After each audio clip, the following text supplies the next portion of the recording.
அனைவருக்கும் வணக்கம். அபிராமின்னு ஒரு அம்மா கள்ளத்தொடர்பு காரணமாக தன்னுடைய 2 குழந்தைகளை கொலை செய்து விட்டார். இது வழக்கு. இதுக்கு தீர்ப்பு கொடுத்துருக்குறாங்க.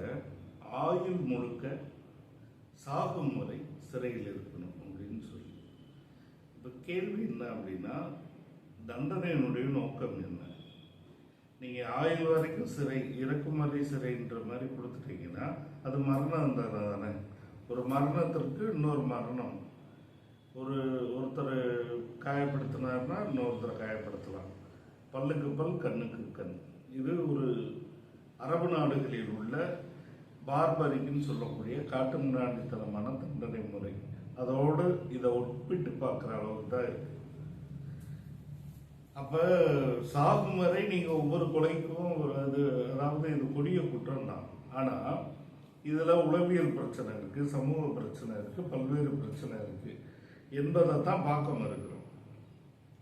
அதாவது தன்னுடைய 2 குழந்தைகளை கொண்டுட்டு அவள் எப்படி போய் நிம்மதியாக வாழ முடியும்? ஒரு நாள் நிம்மதியாக இருந்திருக்கலாம், 2வது நாள் கழித்து தாய் வேதனைப்படுவா, குற்ற உணர்ச்சிக்கு ஆளாவா, கதறி அழுவா, எல்லாம் தான் நடக்கும். அப்போ நீங்கள் அவன் திருந்தி வாழ்வதற்கு என்ன வாய்ப்பு கொடுக்குறீங்கன்றதான் நம்முடைய கேள்வி. மனிதத்தன்மையை மீட்டெடுப்பது தான் தண்டனையுடைய நோக்கமாக இருக்கும். அப்போ நீங்கள் முடிவில்லாமல் சாகர தண்டனையை கொடுத்தீங்கன்னா எதுக்கு? அந்த குழந்தைகளை கொண்டப்பவே இந்த பொண்ணையும் கொண்டிருக்க வேண்டியது தானே. அதே மாதிரி சமூகம் பல்வேறு பிரச்சனைகளிலிருந்து ஒதுங்கிக்கிறது. என்ன அப்படின்னா, இங்கே ஒரு பெண்ணுக்கு கல்யாணம் ஆகிறது, அவங்களுடைய வாழ்க்கையே 1000 பிரச்சனைகள் இருக்குது. நல்லது கெட்டது இருக்குது, குடி பிரச்சனை இருக்குது, கணவன் சித்திரவதைகள் இருக்குது, ஒழுங்காக பார்த்துக்கிற மாட்டேங்கிறான், பணம் கொடுக்கலாம், 1000 பிரச்சனைகள்னால குடும்பங்கள் சிதையுது. இந்த பிரச்சனையிலிருந்து போகும்போது இன்னொரு ஆண் என்ன சொல்கிறான்? குழந்தை தடையாக இருக்குது, குழந்தைகளை எதையாவது செஞ்சுருவோன்னு சொல்கிறான். அதில் 99 பேர் இந்த மாதிரி விஷயத்த காதில் கேட்க மாட்டாங்க, தன்னுடைய பிள்ளையை விட்டுட்டு போகணும்னு நினைக்க மாட்டாங்க. ஆனால் ஒரு சிலர் இதுக்கும் மூளைச்சிலவைக்கு ஆளாயிடுறாங்க. அந்த பொண்ணு செஞ்சது கொடிய குற்றம் தான். ஆனால் அதுக்கு மரண தண்டனையா, ஏறக்குறைய சாகும் வரை ஜெயிலில் இருக்குதுன்னா நீங்கள் என்ன சொல்ல வர்றீங்க? நாம் விலங்குகளாக இருந்து மனிதர்களாக நாகரிகம் அடைந்தோம் என்பதற்கு என்ன வித்தியாசம் காட்ட போறீங்க?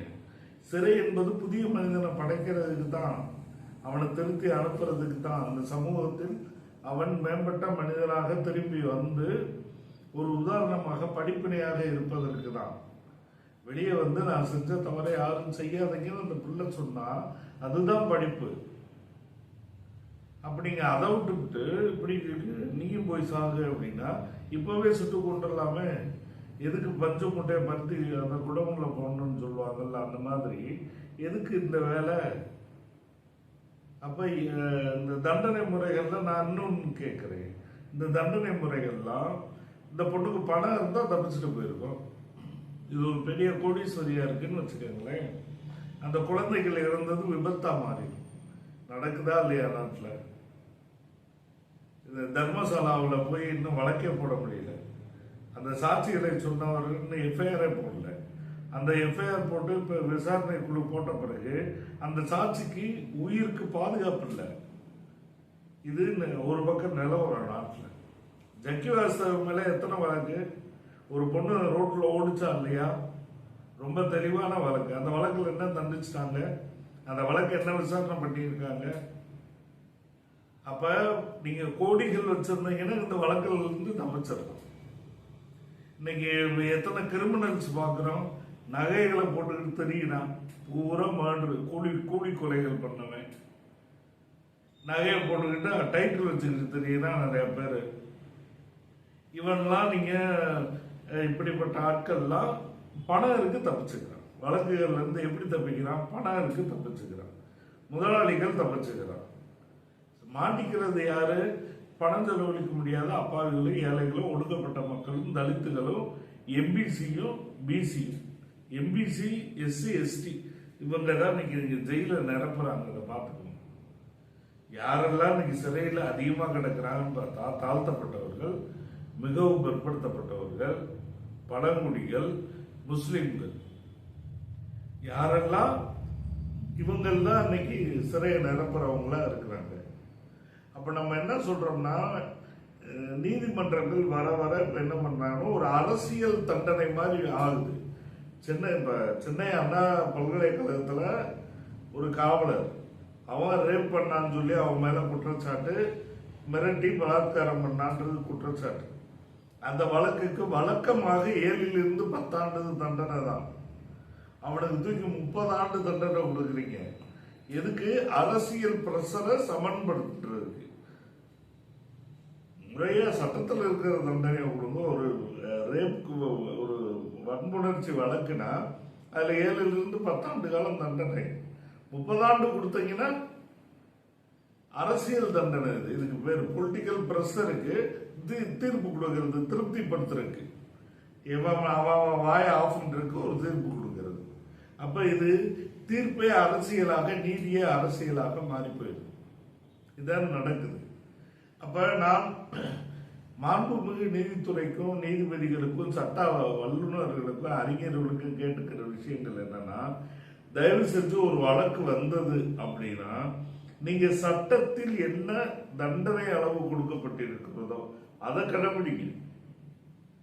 நீங்க வாட்டில் வாரி வழங்காதீங்க. அப்படி வாரி வழங்கினா கூட அவன் ஏதோ ஒரு காலகட்டத்தில் திருந்தி வாழ்வதற்கு வாய்ப்பு கொடுங்க. அவனை புதிய மனிதனாக மாற்றுவதற்கான வாய்ப்பை கொடுங்க. இப்ப என்ன ஆவான், ஜெயிலுக்குள்ளே சாகிறதுக்கு அவங்க சாகிறதுன்ற ஒரு நிலைமையை யோசிச்சு பல பேர் பைத்தியக்காரங்கள் ஆயிடுவாங்க. நான் பார்த்திருக்கேன். நான் 4 வருஷம் சிறையில் இருந்தவன். ஒரு 8 ஆண்டு தண்டனை என்பது பெரிய தண்டனை. சிறை தண்டனை என்பது சாதாரணம் இல்லை. அப்ப சிறையில இருக்கிறாங்க அப்படின்னா நீங்க அவன் மனப்பிறழ்ச்சிக்கு ஆளாவான். இந்த பொண்ணெல்லாம் தன்னுடைய பிள்ளைகளையே கொண்டுட்டமே, இப்படி பண்ணிட்டமேன்னு சொல்லி என்ன வேணா இருக்கு, பைத்தியமாவதற்கான வாய்ப்புகள் அதிகம். இத அந்த பிள்ளைங்களை கொண்டுட்டாங்கன்ற பழி எல்லா பக்கமும் வரும். காவலர்கள்ல இருந்து, கூட இருக்க கைதிகள்ல இருந்து எல்லாரும் குத்தி குத்தி குத்தி வாழ்ற வரைக்கும் சாகடிப்பாங்க. நான் அதாவது இத அவங்களுக்கு தண்டனை கூடாது, அவங்கள காப்பாத்திடணும், உடனே அனுப்பிடணும்னு சொல்ல. 10 ஆண்டு கொடுங்க. 10 ஆண்டிலிருந்து 12 ஆண்டுகள் கொடுக்கலாம். ஒரு 10 ஆண்டு என்பது ஒரு பெரிய காலம். தன்னுடைய பிள்ளைகளை நினைச்சு 10 வருஷம் அந்த பிள்ளை நொந்து போய் கிடக்கும். திருந்தி வெளியே வரும். சிறைக்குள்ளேயே அவங்க படிப்பாங்க, பாடம் நடத்துவாங்க, வேலைகள் செய்வாங்க, சக மனிதர்களோடு பழகுவாங்க, மூத்தவர்களுடைய ஆலோசனை கேட்பாங்க, பல பேருடைய கருத்துக்களை கேட்பாங்க. பல பேர் திட்டுவான், பல பேர் ஆலோசனை சொல்லுவான், பல பேர் கூட சேர்ந்து அழுவான். இது எல்லாம் சிறைக்குள்ள நடக்கும். பெண்கள் சிறைக்குள்ள பெண்கள் எல்லாம் அதை செய்வாங்க. அப்ப இதுல மாற்றம் வரணும். அரசு தரப்புல என்ன செய்யணும், கவுன்சிலிங் கொடுக்கணும். அந்த பிள்ளைக்கு மறுவாழ்வு கொடுப்பதற்கு சிறையிலேயே ஏற்பாடு பண்ணணும். நீ ஏன் இப்படி செஞ்ச, அவ ரியலைஸ் பண்றாளான்னு பார்க்கணும். பார்க்க வச்சு அவளை புதிய பெண்ணாக மாற்றுவதற்கு நீங்க என்ன செய்ய போறீங்க? இந்த நீதிமன்றம், நீதித்துறை என்ன செய்ய போகுது? அரசு, தமிழக அரசு என்ன செய்ய போகுது? சிறைத்துறை என்ன பண்ண போகுது? மக்கள் நம்ம இருக்கிறமே, சுத்தி இருக்கிறமே, நம்ம எல்லாம் இப்ப இந்த மாதிரி குற்றங்கள் எதிர்காலத்தில் நடக்காத போது நீங்களும் நானும் என்ன உத்தரவாதம் சமூகத்துக்கு கொடுக்கிறோம்? உங்க சகோதரி கொடுக்கிறோம், என்னுடைய சகோதரி கொடுக்கிறோம், நம்முடைய உறவுக்காரர்களுக்கு கொடுக்கிறோம். உங்க குடும்பத்துல இருந்து ஒருத்தி இப்படி வந்துட மாட்டாளா? என்ன உத்தரவாதம் இருக்குங்க? சமூக பாதுகாப்பு எதுல இருக்கு? நான் என்ன சொல்றேன், 18 வயசு வந்தா முறையான ஒரு பாலியல் வயசு வந்துருச்சு. யாருக்கு கல்யாணம் முடிச்சு வைக்கிறதுக்கு அவனுக்கு எத்தனை, ஒரு ஆணுக்கும் பெண்ணுக்கு எத்தனை தடை இருக்கு? எத்தனை தடை இருக்கு? வரதட்சணை வாங்கணும், சொந்த வீடு இருக்கணும், அரசு வேலைக்கு போயிருக்கணும், இப்படி இந்த உத்தரவாதம் இல்லாதவர்களுக்கா தாமதமான திருமணம் நடக்கணும். அது வரைக்கும் அவன் பாலியல் உணர்வுகளை அடக்கி விட்டு அவனுக்கு தெரிஞ்ச தெரியாத வழிகள்லாம் அதை மிருகமாக தீர்த்துட்டு போனான். சரி, ஓகே, திருமணம் நடந்துருச்சு. திருமணம் நடந்த பிறகு 100 பிரச்சனை, கடன் பிரச்சனைன்னு விட்டுட்டு ஓடுற ஆண்கள் இருக்கான். குடியாரனா போய் ஒண்ணுமெல்லாம் போறவன் இருக்கிறான். டெய்லி குடிச்சிட்டு வந்து இந்த பிள்ளைகளோடு எந்த உணர்வையும் கலந்துக்கிறாம வாழ்றவன் இருக்கிறான். கஞ்சா குடிக்க போயிடுறவன் இருக்கிறான். அப்ப ஒரு பெண் வந்துட்டு இன்னொரு துணையை தேடி போவது என்பது இங்க நடக்கக்கூடிய ஒரு சூழ்நிலையாக நெருக்கடியாக மாறுது. அப்படி போறவங்கல்ல இப்படி லட்சத்துல ஒரு ஆளு பிள்ளைகளை கொள்ற அளவுக்கு மோசமா நடந்துக்கிறது. அப்ப குற்றம் எங்க இருந்து வருது? சமூகத்துல இருந்து வருது. 1000 பிரச்சனைகள் வருது. இதையெல்லாம் சேர்த்து நம்ம சிந்திக்கிறோமான்னு நான் கேட்கிறேன். நான் இதெல்லாம் அபிராமிக்கு நியாயம் சொல்லி அந்த பிள்ளைய நான் குற்றமற்றவன் சொல்ல வரல. ஒரு குற்றம் நடந்தா இதெல்லாம் நம்ம சிந்திக்கிறோமா, மண்டையில போட்டு பாக்குறோமான்னு கேட்கிறேன். அப்ப நீதித்துறை இன்னைக்கு என்னவா மாறிக்கிட்டு இருக்குன்னா, வாரி வாரி தண்டனைகளை அள்ளி விட்டுக்கிட்டு இருக்கு. சாகுமுறை தண்டனை, சாகுமுறை தண்டனை. நீங்க அதன் மூலமா என்ன சாதிக்க போறீங்க? அது கல்லுக்கு கல், பல்லுக்கு பல்லு தானே, கண்ணுக்கு கண் பல்லுக்கு பல் தானே அந்த தண்டனை முறை. அப்ப இது ஒரு மனிதரை உருவாக்கி தரப்போதா? நீங்க எதிர்கால தலைமுறைக்கு என்ன சொல்லி கொடுக்க போறீங்க? உங்க பிள்ளைகளுக்கு என்ன சொல்லி கொடுக்க போறீங்க? ஒரு குழந்தை ஒரு பிள்ளைய மண்டை உடைச்சிருச்சு, என்ன செய்யலாம்? என்ன செய்யலாம்? அந்த பிள்ளைய பிடிச்ச 1 வருஷம் போட்டுடலாமா? என்ன செய்வீங்க? அட்மோஸ்ட் அறிவுரை தான். நீங்க அடிக்க கூட முடியாது. அந்த பிள்ளைய அடிச்சு காயப்படுத்துவீங்களா? அப்படி கூட செய்ய முடியாதுல்ல. வேணா ஆத்திரத்துக்கு காயப்படாம தான் ஒரு உணரட்டும் 2 அடி அடிப்போம். அதை தாண்டி நீங்க குழந்தைகள் என்ன செய்வீங்க? அப்ப இது எல்லா காலகட்டத்திலும் தான் இருக்கு. அப்ப மனிதர்களை புனரமைக்கிற இடமா நீதித்துறையும் சிறைச்சாலையும் காவல் அமைப்புகளும் சமூக கண்ணோட்டமா மாறணும் அப்படின்றத தெரிவிச்சுக்க விரும்புகிறோம். நன்றி.